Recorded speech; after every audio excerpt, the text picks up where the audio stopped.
হ্যাঁ কে দেখে গেছে? এখন ইমার্জেন্সি যখন খারাপ আবাসিক ডাক্তারকে আবার ডাকবেন, আপনি আমার শিখান।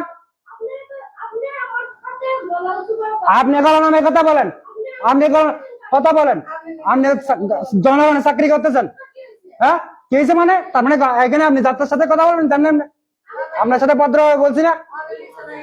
আপনি আমি আসার আগে সিলে করতেছেন, এদের সাথে সিলে করতেছেন।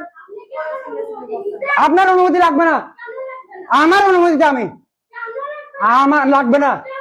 টিএচওর কাছে জিজ্ঞেস করেন, টিএচওর কাছে জিজ্ঞেস করেন। আমি অভিযোগ পাই আসছি যে আপনারা যে ডাক্তার ডাকতেছেন না, আমি আমার ঘর এখানে, আমি আমাকে ফোন করা পরে আসছি যে আমি। হ্যাঁ আবাসিক ডাক্তার কই? রোগী করছে, রোগীর কার্ডে। হ্যাঁ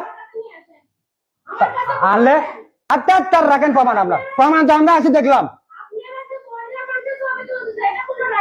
আপনার ড্রয়িং রুম না এটা, আপনি এখানে ল্যাংটা বসে আছেন, আপনি এখানে ল্যাংটা বসে আছেন। তো ক্যামেরা চলবে, ভিডিও চলবে, সব চলবে, সিসি ক্যামেরা লাগবে এখানে। আপনি ভিডিও করেন না, আপনি করেন না। আপনাকে সুন্দর করে বলছি যে রোগীটা ডাক্তার কই দেখতেছেন না কেন? আপনি চিল্লা কথা বলতেছেন কেন? সারাদিন আজকে এসে ভদ্র কথা বলি নাই। হ্যাঁ কেউ তো আজকে আমার সাথে উচ্চ স্বরে কথা বলে নাই। আপনি কোন লাড়ে শোন হয়েছেন যে, কোন লাচ্চারে শোন হয়েছেন যে আপনি আমার সাথে গরম গরম কথা বলতেছেন? হ্যাঁ ওনাকে নিয়ে ঢুকি না এখানে। আমি দরজায় ঢুকে ওইখানে দাঁড়াইয়ে সব মহিলাদেরকে বলছি আপনারা কাপড় ঠিক করেন, জিজ্ঞেস করেন রুগীদেরকে। আমি আপনার মধ্যে ব্যাক করলাম। হ্যাঁ উনি খালি পারলে, আমি রুগীদের থেকে অনুমতি নিয়েছি।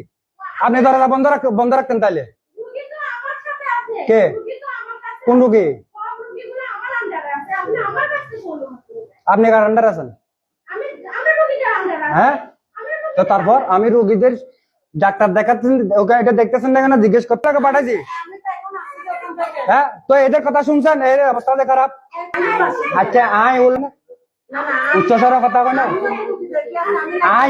ইউত আসছি যে রুগীদের অবস্থা কি উঠতে ফুসলে বেলায় প্রয়োজন ও যাইবো না যাইবো ব্যাপার ও